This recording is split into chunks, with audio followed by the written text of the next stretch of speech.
It was 1849, and iron forges were beginning to grow in the area of Lancaster County, Pennsylvania.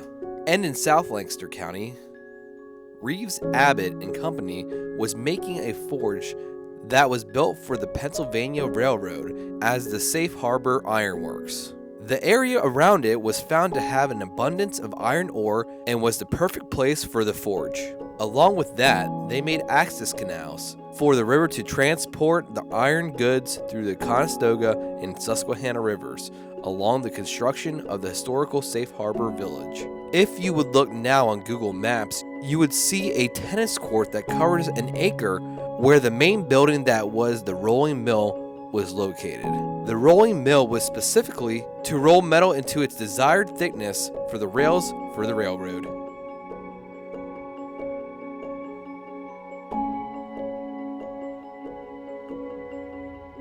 Safe Harbor Village itself was a busy town with over 250 workers and 500 family members, most of them being Irish puddlers working at the ironworks. And with the production for the workers, they needed somewhere to live. The housing that was built by Reeves Abbott and Company were a duplex frame dwellings along the narrow straight roads in the town. The ironmaster of the forge even had their fair share of the wealth in the town.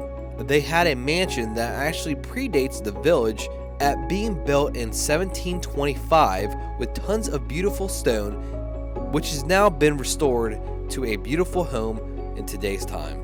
Other buildings that were built for the Safe Harbor Village include Odd Fellows Hall, which is still standing today, which was used until the Civil War and was used for another 40 years after the war, and the lodge accommodated many members throughout those years. The village also had its own independent school district. In 1850, the one-room schoolhouse was built. A second one then later erected, but one did eventually get destroyed by a storm, but then those students would have school in the Odd Fellows Hall. And the town wouldn't be complete without a church.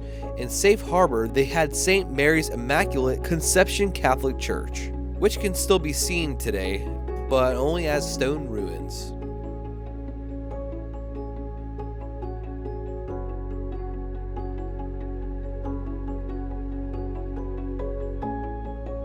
Later in the mid-1800s, the ironworks was one of the biggest producers of the railroad iron, making around an eighth of the iron in Pennsylvania, mainly where the T-shaped rail was produced.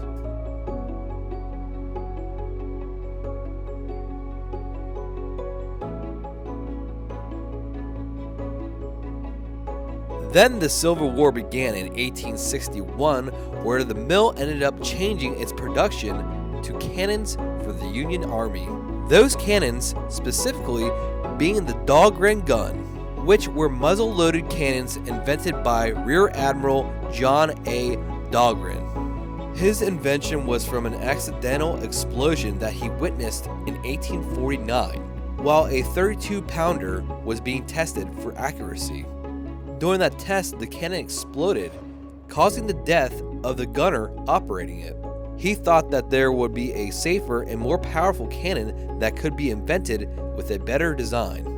He then built the design with a smooth curved shape which would equalize the strain and create more weight to the metal in the gun beach, where the highest of pressure expanded propellant gases needed to be met to keep the cannon from exploding. From the unique design, the cannons got the name of soda bottles.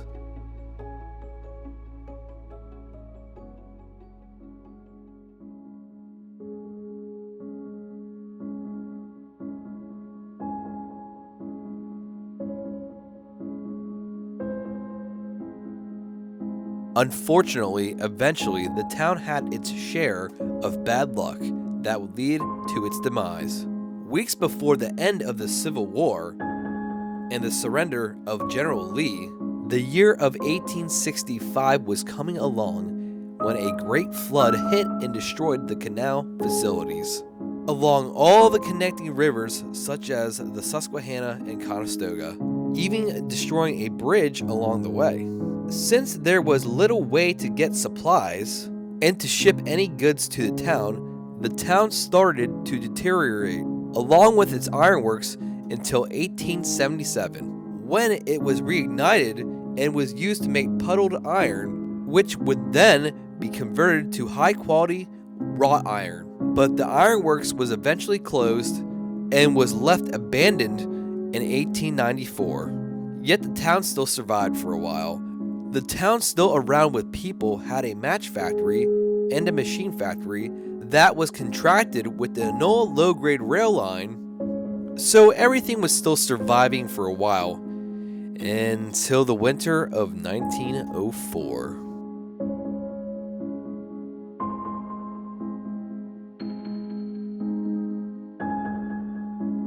March 1904, a terrible winter had swept the area. The Susquehanna iced up to around 2 feet thick. But spring would come and it would remain iced, but only for a moment in time. Spring rains would come and thaw out the ice, breaking it into pieces, which then flowed downstream with a commanding force, sticking itself along the river, creating natural dams, and raising parts of the river by 10 feet in a matter of minutes. Through the water level rising, it took the ice pieces along the land, destroying towns along the river.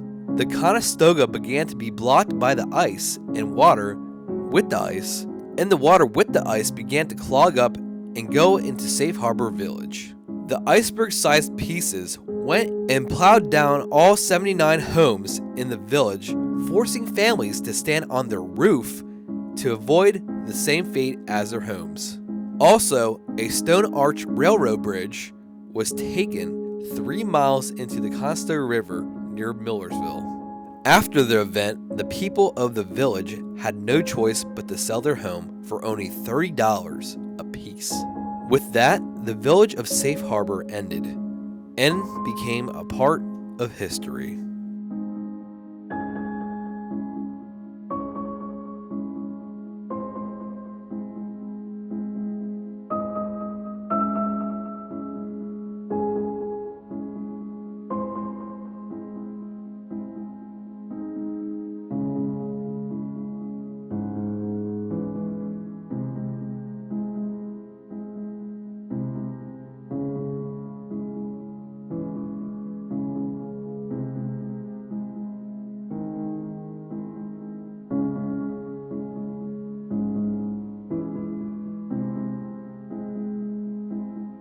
Thanks for watching this video, and if you haven't yet, click subscribe, and if you like this video, click the like button, and click the notification button to see when I post videos.